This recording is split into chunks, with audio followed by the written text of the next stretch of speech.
Did you know that the bird is the word?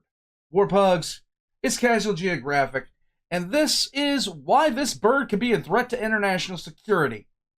Now, I'm looking at this thing in here, and I'm telling you, without the owl face, this looks like a creature out of Wes Craven's Nightmares, okay? If you just put a human face on this, it would be probably one of those terrifying things that you could ever see coming at you in the night. I'm just saying, this is why people with my natural accent do not, we don't die in horror movies. We run from this thing, okay? We don't care. We're leaving. If you see us running, you better start, okay? Don't even ask questions. It's just on, it's gone, okay? Let's go. Warpugs, I have been a fan of Casual Geographic for quite some time now. I started checking things out for the channel so I could introduce some of you guys to this channel. If you've never seen him before, now you have. I'm telling you, the guy got his start on TikTok. He did well over there. Came over to YouTube, and now he makes things like this, and it's amazing. Okay, not only are you getting education, it's funny too. And I like serious. I like serious discussions about history, animals, nature, space, things like that. But guys, I just like it when it's funny. I don't care. I just don't care. If you can make a topic funny, more people are going to listen to it. More people are going to absorb it. That's just my personal opinion. And I'm never wrong unless I am. Which happens more often than I care to admit. Warpugs, let's get into this. All Casual Geographic links in the description below, right next to my own. Check them out. Check out the merch store. Ooh, Platoons in Enforce, where weebs eat for free. Let's get into it. Hell no! Not even Dr. Seuss on Adderall and a deadline could cook up a bigger threat to national security than this bird. Owls are like real-life cryptids, avian aliens that overslept and missed their return flight home. If cameras weren't real and you'd never seen one, you would not believe this bird existed on the same planet. And that's all the intro we need, because we can start right here, with an owl giving you a backstage VIP pass to its eyes. Owls have ears, and no, they're not here, but on the sides of its face with feathers covering it like a comb over covering a bald spot. Call it alopecia. I can't tell you how many licks to get to a Tootsie Pop's G-spot, but it takes 2 fingers to get to a Hoot Ninja's control center. And speaking of seeing, that's another thing. Owls don't have eyeballs, more like eye tubes that can't move and are locked in their sockets, which is how a bird already associated with death can be on straight exorcist timing, able to turn their heads 270 degrees without divorcing their skulls the Antoinette way, thanks to special blood vessels in the neck. And the only reason they even have to do all that is because as creatures of the night, they have giant eyes to catch enough light to see. Think of the chronically perked out primate, the tarsier. But owls also have small skulls, so having eyes built like rods is the only way they can fit. Owl eyes are huge. For reference, if human eyes were proportionally the same, we'd be walking around with glimpse globes the size of grapefruits. I really can't stress how much of a cheat code those are. Some, like the Oriental Bay, can see. That doesn't even look like an animal. That looks like... Oh God, no. With their eyes closed. Those eyes might be the biggest self-report that owls aren't from this earth. Quite possibly literally. You can tell a lot about a person from their eyes, and the same goes for owls, but with their color. I did say creature of the night, but not all of them are nocturnal. Owls with yellow eyes are more likely to be diurnal and active during the day. Orange means they're probably crepuscular, and if eyes are windows to the soul, black eyes tell you no one's been home for a minute, but also that they're nocturnal and darkness really is their domain. Dude, I've never seen that. I've never seen an owl with a picture inverted. That looks so outrageously creepy. My God. But then you have this. If you ventured on the cryptid side of the internet, you definitely know about Mothman, a humanoid demon spawn with 2 eyes apparently redder than any red you've ever seen. Well, if you thought I was being cute about the cryptid stuff, this is the Stygian owl of South America, named after the river of Styx that the souls of the dead would have to travel to get to the underworld of Hades, according to Greek mythos. Their eyes are naturally yellow, but the special tissue for night vision behind its retina causes it to reflect red under artificial light. And between that and the pseudo horns, you can kind of see how the mix-up might have happened. There's also the infamous Flatwoods monster with free real estate in West Virginia folklore, which might have just been a barn owl from a really unfortunate angle, which is also understandable. But those that know about barn owls, and if you don't, you will in this video, barn owls are a different kind of freaky. But the most cursed owl might be the one that's not alive anymore. Ornamengalonyx was a giant ancient Cuban predator of a bird believed to have stood at up to 3 feet 7 inches tall. It was such a unit that the first scientists to see its bones thought it was a type of terror bird before it was later classified as an owl. But okay, first off, terror birds.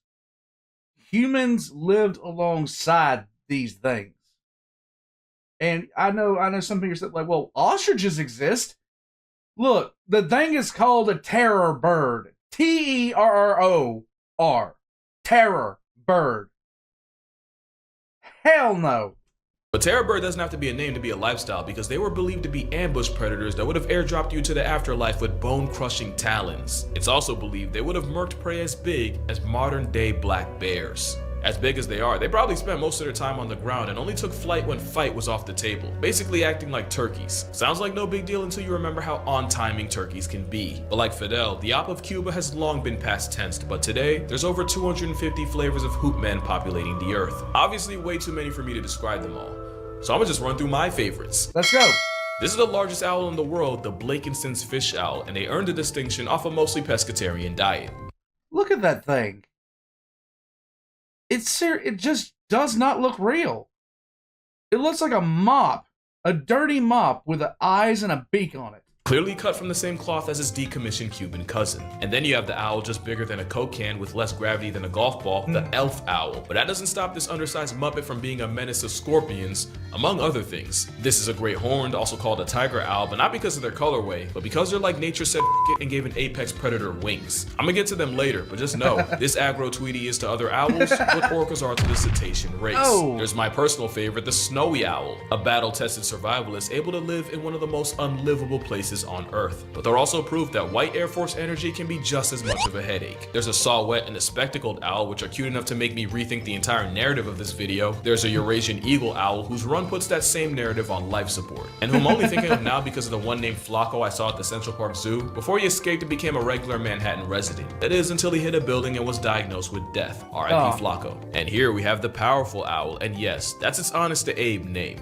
It's another one with a Jurassic pedicure, which means it can take down some of the biggest prey of any owl. It's an owl that copied a hawk's homework and changed some of the answers, and with a name like that, you can probably guess where it's based. In fact, I don't even think I really need to Australia. With owls seasoning every place on Earth that isn't Antarctica, owls obviously have different looks, but also different sounds. Whoever told you they only hoot lied more than an underage owl. And while hanging with owls is usually a hootenanny, if you're neighbors with caterwauling barred owls, you'll wake up to the set of Planet of the Apes. They're not all bad. The western screech owl sounds like a fumbled ping pong ball. And you can't tell me the eastern screech doesn't give Kentucky Derby. But you won't find an outburst that's more to blame for mental anguish than the banshee-coated barn owl.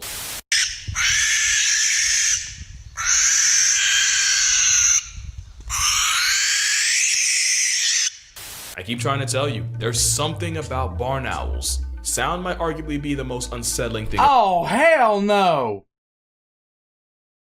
Those things look like straight up aliens, man. About them, and I'm not talking about the sound they make. You definitely know that owls have better hearing than a mom after you close the door a decibel above what's acceptable, but you might not know just how far nature went to give them the advantage. Those two ears we talked about aren't symmetrical. The left ear is usually lower than the right, which means an owl on the prowl can pinpoint exactly where a noise came from based on what ear detects it first. If it hits the left first, then the owl can be sure it came from below. Owls also have faces built like satellite dishes, or I guess technically the dishes look like owls. Either way, it collects sound and funnels it towards the ears. The wildest variant of this build is the great gray owl that honestly looks like it got its business punched in by nature. They have the biggest facial disc of any owl, meaning you can hide under 2 feet of snow and ice and still get got by a gray. They'll even blindly nosedive into the snow just like the Arctic fox, because same test, same solution. That's convergent evolution. Owls also figured out how to rearrange their feathers to change the shape of their disc, meaning they can basically shapeshift. Depending on the situation, owls can make themselves look bigger when threatened, or the changeling will do the opposite, either for camouflage or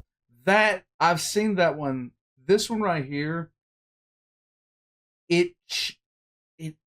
Oh my god, the ways this thing changes shape is just unnatural. It is so cool. For the what the f factor. You see what I mean when I say no other animal has contributed more to cryptid culture. Imagine being the first person to see this IRL. But I'm not done. There's one more supernatural ability owls have that might just be the most OP of all, and it's also because of their feathers. An experiment by BBC Earth took 3 birds and had them fly from one researcher to another with several highly sensitive microphones to pick up even the slightest noise. First was the pigeon.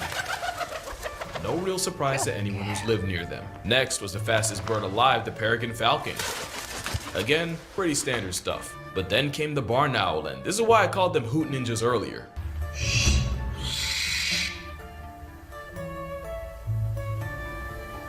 Alright, let's talk about it. Pigeons are social birds that also get put in a bucket by multiple birds of prey. So their takeoff sound is like an alarm call to the rest of the flock. So if one pigeon goes, you know the rest will follow. The crested pigeon even evolved their own form of a ringtone. Then there's a pigeon paralysis demon, the falcon. And since they put all their evolution points into speed, they don't have to worry about the sound they make, just one-shotting their prey into the next world. But with owls, they have modified flight feathers that makes it a living lethal weapon with a silencer. There is one important catch though. Hush Tweety sold its soul for a built-in muffler, and it cost a waterproof oil coating on their feathers. That's how the steely-eyed gatekeeper of the night turns into an alcoholic muppet when you add water. This might be the most damning evidence for the alien allegation. 70% of the earth is water. If this is what 70% of the world does to you, I have to assume you're not from it. And once owls get too wet, they can't fly. And clearly they didn't read the terms of service, cause they do not look happy about it. I'd say it's a fair trade though, cause a flight-happy dinosaur on silent mode with night vision and god-tier hearing equipped might be one of the most conceptually terrifying things to be hunted by. They say getting gripped by an owl feels a lot like getting caught in the jaws of a German shepherd. Getting disqualified from life by an owl usually means getting crushed to death. If the prey is too big, they'll just dismember it. And since owls like to eat their prey head first, that usually means decapitation. So if you ever see an animal that's physically lost its mind, you can be sure an owl somewhere ate good. Owls will also surplus. Can you imagine one of these things about 6 foot tall? I would go nowhere near the continent it was on, ever, under any circumstances, and I would not go out at night. Kill. A picture was taken of a snowy owl pantry with about 70 dead lemmings arranged like a wreath. And there's even a story of scientists finding an owl nest with 70 plus cat collars, although I personally don't believe that one. But the avian assassin is for sure one of the most underrated predators in nature. Yeah, we're not about to skip past an owl snatching a hawk in its own crib. You see, there's birds of prey and the ones birds prey about, and owls are definitely the latter. Owls will regularly grief other birds of prey like this beheaded red-tailed hawk or this young Cooper hawk. As you've seen, they'll use the cover of darkness to commit hit and flies on families like this peregrine falcons, and it's not always about a meal. Sometimes it's about sending a message. Owls don't usually build their own nest, and this homicidal air mime has been seen attacking bald eagles in an attempt to hijack theirs. But owls also don't believe in squatters' rights, so God help the kestrel that try to use their own strat against them. Owls are honestly what would happen if you gave honey badgers Red Bull. They're definitely one of those around and find out animals, but there is one bird owls have generational beef with. Owls and crows have one of the most infamous rivalries in nature, and it's because owls will kill without prejudice, and often that includes crows. But crows are also highly intelligent and arguably the smartest birds on earth, but more importantly, they have the capacity to hold grudges and seek revenge. So crows will mob any owls caught in broad daylight when they have the advantage, harassing the bird of prey using the OP power of friendship.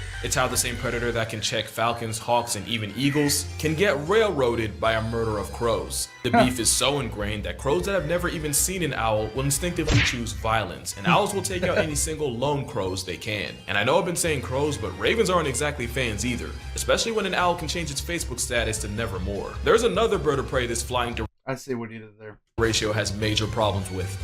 Each other. Owls regularly hunt and kill other owls, and the two main suspects, the great horned owl from before and the barred owl. Barred owls are pretty competent predators on their own, and often they get victimized by the flying tiger. It's technically not cannibalism the same way a leopard eating a cheetah or a red fox flatlining its Arctic cousin isn't. It still feels wrong as hell. The barred owl can be a different kind of problem, which is why the US government has been trying to pass a bill to murk 400,000 of them. Whoa. If that sounds OD, it's because the flying invasive garbage disposal eats literally everything, to the point where they've been outcompeting the native spotted owl into near oblivion. The crazy thing is, life retiring 400,000 would barely put a dent in their population. Owls will also run fades with deer, and they're not afraid to press other land predators in their territory like coyotes. Snowy owls are a special kind of trigger happy since they have to compensate for having their nests on the ground. The result is the biggest crash out of the owls choosing fight and flight with a whole wolf. There have even been reports of them dive bombing polar bears that wandered too close. But for all their talents, there aren't really any documented cases of an owl putting a person in the coffin. That is, unless you believe the staircase owl theory. In 2003, Michael Peterson was convicted of murdering his wife Kathleen in their home in North Carolina, and according to the autopsy report, the cause of death was blunt force trauma to the head. But there's been legitimate theories that it was actually a barred owl that attacked her and caused her to fall down the stairs. The theory gained more traction when it was revealed that feathers were later found in her hair, and that the lacerations on her head were pretty consistent with getting mauled by an owl. Now, full disclosure, I'm not really that informed on the case, but even I thought that was a stretch. But crazier things have happened. Let me remind you that the entire world thought thought Lindy Chamberlain was guilty, whole time a dingo really did eat her baby. We might never know for sure, but there's a reality where a man served hard time for a crime an owl committed. Now you might come away from this video thinking I feel some type of negative about owls. Quite the opposite. I've gained a whole new respect for these birds. For one, they're free pest control. Just one barn owl family can eat 1,000 rodents in a season. Speaking of the barn owl, they're monogamous, and not only will they often mate for life, they'll often return to the same nest year after year. You can't have that kind of longevity without reinforcing your bond, and the owl equivalent of a vow renewal is what you're seeing right here, called billing. That and a good intimate preening session. And while they're still wild animals that really aren't meant to be pets, the ones rescued by humans can often end up imprinting on them. The result makes depression hear boss music. And even though they're often associated with dark and death, in Japan they're often seen as a sign of good fortune. Moral of the story, owls aren't harbingers of doom. They're not the feathery antichrist. Nah, owls are just the cats of birds, and I honestly love that for them. But that's gonna do it for this video. I'm not kidding when I say I hyperfixated on owls for a couple of weeks, so much that I'm actually planning a trip to a raptor trust near me. If this video gets 130,000 likes, I'll share some pictures and videos with y'all. And don't worry, I didn't forget about the promise I made here, because y'all really demolished last video's like goal. Like for real, I did not think y'all would do it that fast. And because I'm a man of my word, I will be visiting an elephant sanctuary sometime this summer and recording it for y'all. I do want to make sure I'm supporting a legitimate place, so if anyone has any experience with them and can recommend any ethical ones, feel free to comment down below. We'll get to that bridge, but until we do, make sure you drink water. If you have a spouse, go tell me you love them right now. If owls can do it, so can you. Support your local sky cats, and I'm gonna see y'all in the next one.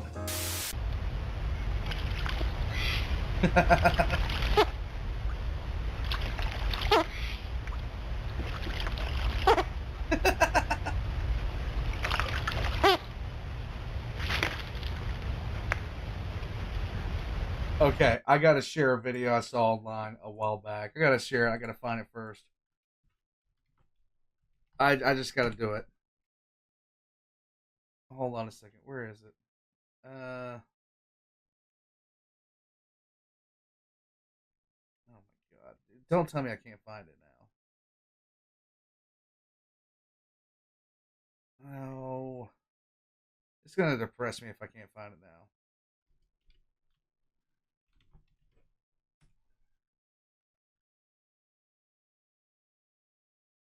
Yeah, here we go. Have a look at this. There's legitimately nothing I can say about this. It is one of the best things I've ever seen. Look at this thing. Look at this thing. Look how adorable this is. It is almost comical how adorable this little thing is. Look at how happy this owl looks. Where is it? I don't want to see that. I want to see this thing. Look at it. Look at this dapper gentleman right here. He is so pleased at everything. My goodness. Warpugs. Owls may terrify the living crap out of me when I spot them in the woods and I'm not prepared for, like, the face and the eyes. Aliens. Anyhow, but they are one of the coolest animals on the planet, bar none. I would never want to see a 6-foot-tall version of one, though. That would be an absolute nightmare. All the links are going to be in the description below, guys. I highly recommend that you check out Casual Geographic. One of the first videos I ever saw from him was Nature's Greatest Beefs, some of which I didn't know about. And yes, owls and crows will go at it like nobody's business. As far as I go, though, for the rest of the night, I'm not quite sure what I'm going to be doing, but I know that it probably involves the wife torturing me with anime.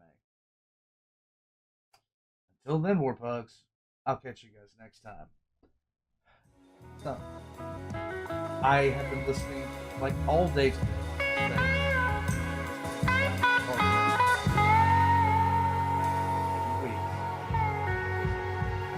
Not way.